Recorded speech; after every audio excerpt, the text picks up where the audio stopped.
welcome to this video that is going to be another reading challenge. If you missed it, I recently posted like an A to Z TBR challenge, and I'm kind of in the mood for another challenge.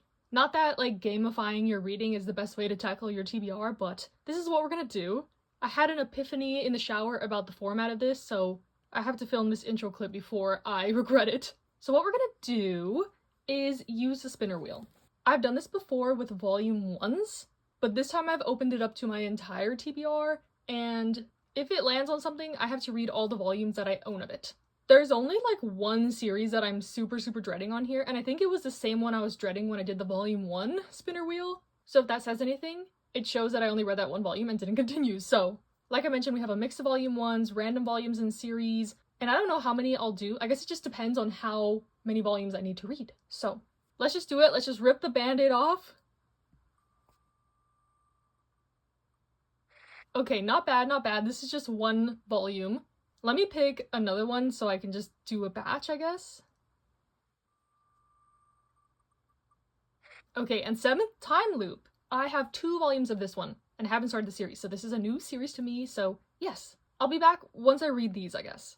Okay, I have read volume 2 of Beware the Villainess, and this series continues to be really funny. It's an isekai one where a main character gets reincarnated into the villainess, but she quickly realizes that all the love interests for the main heroine are not very nice guys, including her fiance, who is like this womanizer, cheats on her constantly. So she makes it her mission to kind of get rid of all these guys because the heroine deserves better, pretty much. So it just follows our like villainous character doing everything in her power to kind of expose these guys or physically fight them. And I'm really liking this so far. Like I mentioned, it's super funny, lots of good like facial gags and stuff like that from our main character, and you definitely feel like rooting for our character because the guys are just so bad. So yes, her quest of defeating them is definitely justified. I haven't read 7th time loop yet, but I want to spin the wheel again so I have multiple options, I guess, to read. And okay, we have Run on Your New Legs. This one I have 4 volumes and I've read 1 volume, so I'm not mad at this one either. I think it's total 5 volumes. So it's already a short series, and I think I was planning to just get all the volumes and read it all at once, but I'm not mad at this. I can catch up with the series and get the last volume whenever it comes out. If it hasn't already come out, it might have already. I'm so behind on many series, as we can see from this spinner wheel. Okay, hello. I have read the first 2 volumes of 7th time loop. This one is like a pseudo isekai, I guess. Our main character has lived 7 lives. She keeps dying when she turns 20, and reverting back to when her fiance, the prince, is breaking up with her. And in every life, she's kind of done something different. She's been an apothecary, a knight, a merchant. So in her 7th life, she's like, I kind of just want to relax and chill. But of course, it's not as easy as it sounds. This prince from a neighboring country immediately takes a liking to her, proposes to her, and she goes to live with him. She figures this is kind of an easy way to live the life of luxury, even though she recognizes this prince as the one who killed her in her last life. And his actions have, like, indirectly caused her death in all her other lives as well. So, she's kind of making a deal with the enemy here, and in that aspect, it reminds me of why Rayliana ended up at the Duke's mansion. So yes, I'm definitely intrigued by this one. I'll probably transition over to the light novel. I've really been in a light novel mood lately, and the manga was great, but glad I like this kind of introduction to the series. I know there's also an anime that's really highly regarded, so maybe I'll watch that as well. This might be a triple dip series. There's a couple like that I have, manga, light novel, anime, so we'll see. And let me spin again so I have something on deck. Okay, this one is, I think, a volume 1 Yen Press sent me. I have no idea what the premise is, so I guess we'll try it out. And I realized if I click remove, it'll take it off the wheel, so I should probably do that. And let me spin 1 more since that was just volume 1. And now we got Blue Period. Okay, I think I'm a couple volumes behind on Blue Period. Not too bad. Not too bad. Okay, hello. It is in fact nighttime, but I did catch up with Blue Period. So I read volumes 14 and 15. These volumes kind of concluded an arc, and our main character is starting his next year of art school. So kind of a spoiler if you haven't read Blue Period, but this one is about a kid who kind of discovers art later in his high school career and decides that he wants to try to get into art school. And it just follows him on his journey through that and beyond, I guess. And I've seen a lot of criticism that this series kind of fell off after the whole high school arc, and I kind of agree, but I've grown so attached to these characters that I don't really mind. Like, Volume 14 was basically just a backstory on a character you meet later on, but I really like that character, so I didn't mind it. But I can see how someone could get annoyed with it. So for me, I still really like it, and the art just keeps getting better and better. Like, this series, as it is now, really feels like the author's love letter to art. Like, super intricate. They contract with artists to do the art pieces in this. Like, it is a very beautiful manga. So if anything, the art is worth it in my opinion, but I do really like the story and I continue to enjoy it. And then I also read volume 1 of Black Summoner, and this one was alright. We all know I love me my isekai, but I'm more in the realm of, like, villainess, daughter of the duke, royal setting isekai, not video game action adventure isekai. So our main character gets transmigrated into this video game-esque world. He trades his memories for high stats, so he, like, knows nothing that's going on in this world, his past life, etc. And his, like, class is summoner, so he can, like, get people into his party, and he meets other people. They do quests and battles and stuff. There's a little bit of fan service. And honestly, this volume was pretty fun. It wasn't, like, horrendous, but it wasn't amazing, so I'm definitely not going to continue with this one, but if you like this sort of genre, I think you would like this. And I looked it up, and it's already at volume, like, 20, and it's based off, like, a light novel, so if I did like this, there would be a lot more content for me to get to. So yes, I still have Run on Your New Legs on the back burner, but let me pick some more so I can have some options. I think the wheel refreshed, which is unfortunate, but I promise I'm not, like, re-spinning or anything like that. Okay, Toilet Ban Hanako-kun, I think I'm actually, like, 5 volumes behind on this, so this will be, like, a bigger chunk of reading. Oh crap, I just refreshed it again. I should not be trusted with technology. Okay, and A White Rose in Bloom, I've only read volume 1 of this, so I have 2 more volumes, so I have some substantial chunks of stuff to read, and I'll be back once I get to something. Okay, hello, I have read the 3 volumes of A White Rose in Bloom. I ended up rereading volume 1 since it's been years since I've read it, and then I read volumes 2 and 3 for the first time. This series was kind of an instant buy for me because it's written by Asumiko Nakamura, one of my favorite mangakas. This is her first, like, multi-volume girls' love, to my knowledge. And it's June 1st, so happy Pride, this was very fitting. And I enjoy this series. It's not, like, my favorite thing ever, but it's not bad by any means. It's about our main character who goes to this all-girls boarding school, and she has to stay there over Christmas break with one other girl who also didn't go home. Thus starts their sort of relationship.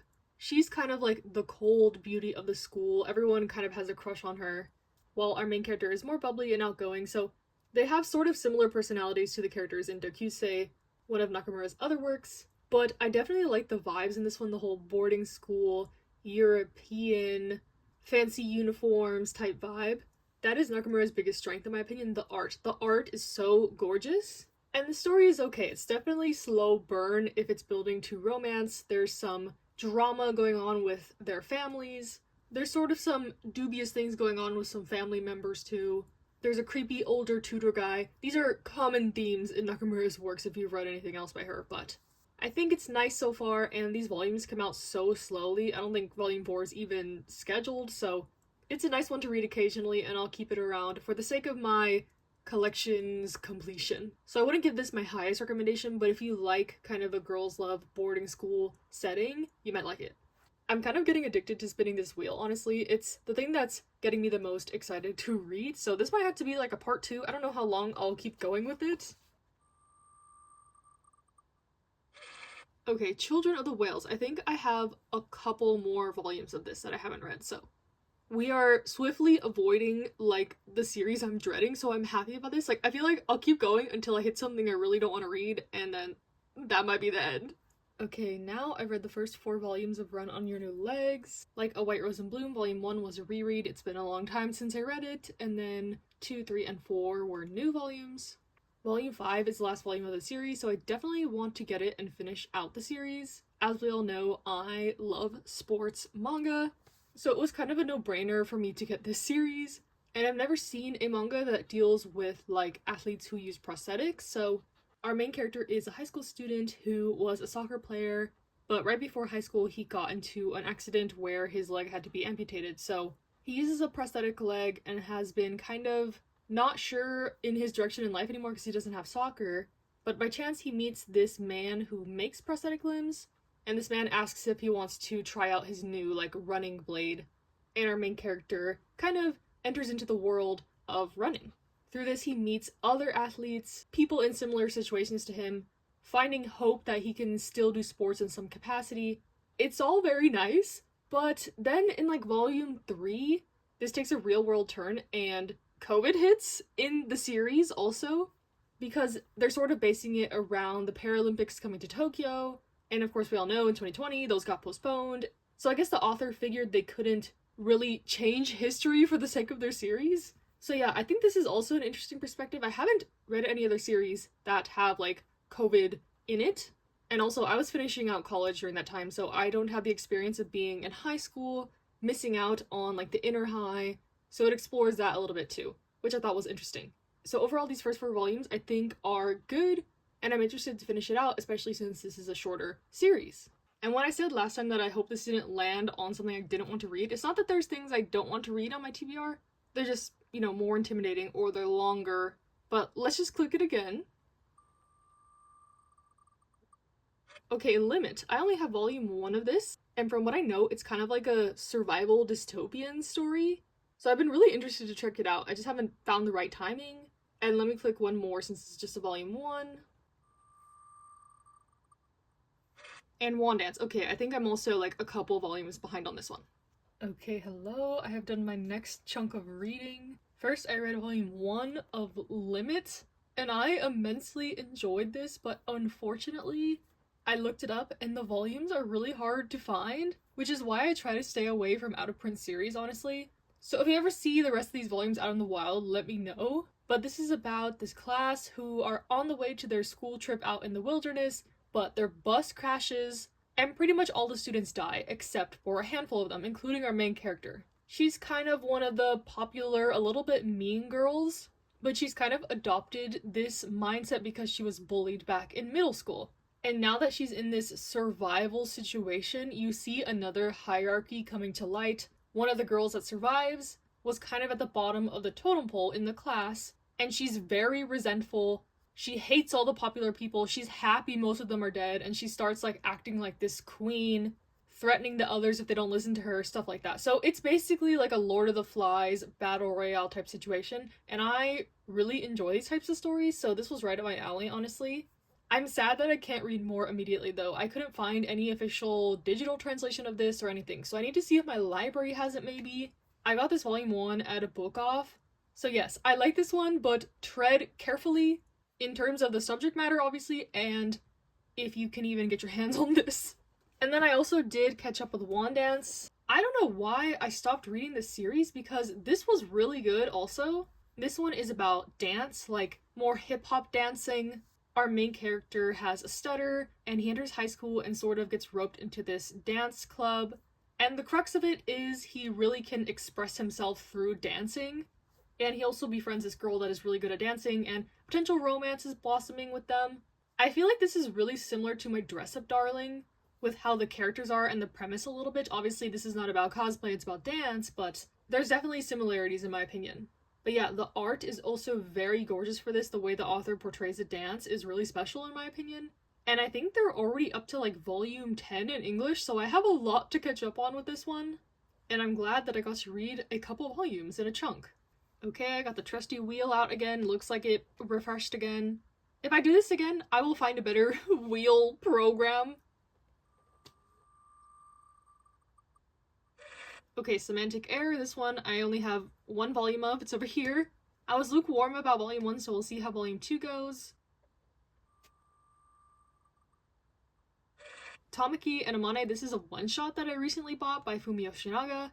Let me pick one more. Just one more. I really am getting addicted to spinning this stupid wheel. And How Do We Relationship? Another Pride pick. I think I'm only a couple volumes behind on this, but I kind of want to reread it, like a couple others I've been doing in this series. It's been a while since I read the series, so yes. Okay, I haven't had a chance to film any clips, but I have read a good chunk of the picks from the wheel. Starting with, I read the one-shot Tamaki and Amane. This was a one-shot, and I thought this one was good. It's a short story collection centering around love, where every story has characters named Tamaki and Amane, and it's sort of implied that these characters are like, you know, I'll find you in every universe type situation, even though not all the stories are about romantic love. A lot of the stories were actually quite sad. I think I like this first one the best, the modern day story. There are some LGBT plus themes in this, themes of friendship, like it says family, romance, friendship. I thought these were all nice, and it was great to read something else by Fumi Yoshinaga, the author of What Did You Eat Yesterday and Oku. I'll always support like a new release from her, so yes, I'm glad I picked this one up. I do recommend it, especially if you're a fan of like short story collections. Then I read volumes 2 and 3 of Children of the Whales. This story never ceases to impress me with its art. I think if you like something like Witch Hat Atelier, you would like this one.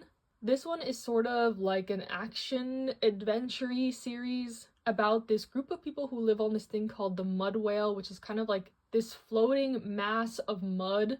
And some of the people on this sort of floating island have these powers where they can move stuff with their minds, but they don't really know anything about the outside world until they stumble across this girl who is from the outside world. Their island also like suddenly gets attacked in the first volume, so they're trying to figure out what's going on, what the real history of their island is, why they're all there, who is attacking them, kind of the true origin of their powers, stuff like that. So I find this really interesting actually. I like the magic system, I love the art. It's suspenseful, it's also sad, like very tragic. In this first attack, a lot of people die, including children.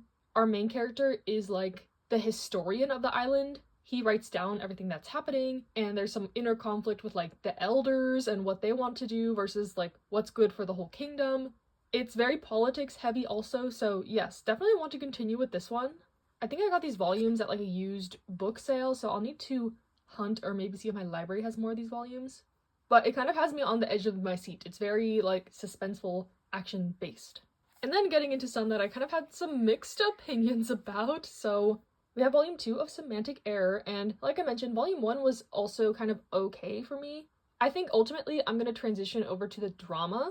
I know the original novel is also coming out in English, so I forget what people were telling me is better, but every time I mention the series, people have either told me, you know, like the manga's bad, the manga's good, the novel's better, the show's better, like lots of conflicting opinions about this one, but for my opinion, I think the series is kind of just okay.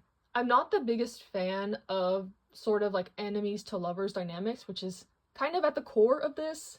It's about our main character who does all the work on this group project, and when he presents the group project, he tells the professor, like, I did all the work, don't give everyone else in my group credit. Turns out that one of these people needed this class to graduate, so he's being held back like a semester because of not getting any points on this project. Our main character doesn't see anything wrong with what he did because he literally did all the work, so why should these other people get credit? And thus starts this sort of plan for revenge that the other character has, like, I got held back a semester, so I'm gonna make your life a living hell. But the more he kind of torments this guy, he ends up falling for him and changes his tactics to being like super friendly, then super cold, then mean, then messing with him on purpose. Like, he's doing lots of stuff to try to get his attention at this point. But our main character is just more and more confused. He has a very systematic way that he lives his life, and this guy coming in and causing chaos, he sees as like an error in the program. He's like a computer science major. But this other guy is a really great like graphic designer, and he wants him to help him work on his video game that's coming out. So they have a very messy relationship, and in this one, our main character is also kind of catching feelings, but he has some like internalized homophobia because he sees the world as very black and white. He's like, sex is just for procreation, like I shouldn't even be having a reaction to a man. He doesn't understand what's happening with him. It's another error in the program, so I don't know, it was a little hard to read at points. The back and forth dynamic is getting a little bit annoying to me. It's supposed to read as like sexual tension between them, but to me it's just a little childish, so yeah, let me know what you think. I honestly don't think I'll be continuing this one in the manga format, but if you highly recommend another format, let me know. And then I also caught up with How Do We Relationship. I reread volumes 1 to 4, and then 5 to 7 were like new content, but it's been forever since I've read these, so it was basically like starting over from the beginning, from scratch. And like Semantic Error, I think this one is kind of just okay, which sucks for me to say because so many people love this one. But I've talked about this before. As a lesbian, it is hard for me to find girls love manga that I like due to various reasons. But for this one in specific, it was just too messy. Basically, it's about these two girls in college who join the same club. They find out that both of them like women, so they're like, oh, like, let's try out dating. Like, it's not every day that you find someone else that you're compatible with, so they kind of just dive into this relationship without super knowing each other that well. And they both have very different expectations out of the relationship. One is like more carefree, the other is more of a hopeless romantic, like this is her first relationship, her first kiss, etc. So their personalities don't really mesh well together. They have so much miscommunication, there's some jealousy, they have different opinions on like how open they should be in their relationship. They both have like past traumas. It is very realistic, even though it is messy. And pretty early on in the series, they do break up, which I think was for the better. And I started to enjoy the series more after this breakup, where they each kind of go their separate ways. But it is implied in the back of these volumes that they do get back together later in life. So I'm assuming they're gonna, grow up, change, better themselves. And once they do that, get back together, which I'm not super opposed to, but yeah, it was just a lot. And I feel similarly about Even Though We're Adults or Our Dreams at Dusk, where even though this is realistic content, it hits a little too close to home for me, and I didn't enjoy reading it.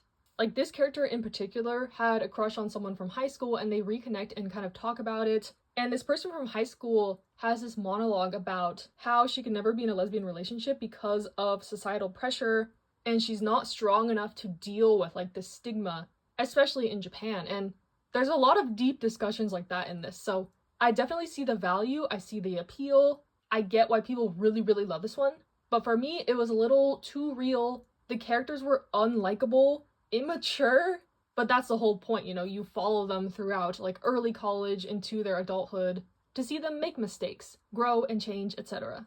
But yeah, even though this is set in college, I am, like, past college age too, so to me, like, seeing these characters do these things, it's like, they are so young, the mistakes are so cringe-worthy to me, and yeah, it's just not enjoyable. That's the TLDR. Too messy, unlikable characters, even though this is a pretty realistic take on like an adolescent romance with literally the title being How Do We Relationship. They're figuring things out, like we all were figuring things out when we were 18, 19, so hopefully I explained myself well. I didn't want to just bash on this series, but if I ever do want to continue, they have this one on the Viz app and it is completed, so this will be departing from my collection. But if you want to convince me, I could read it the digital way. I'm not opposed, but I'm not super enthusiastic about it, I guess. I do like seeing, this new relationships that are going on, but I have a feeling those aren't gonna last very long. So yeah, I won't spin the wheel again, even though I really, really want to, but I'll be back once I read Toileban Hanako-kun. Okay, I have read the final volumes for this video. So I ended up reading volumes 16 to 20 of Toileban Hanako-kun.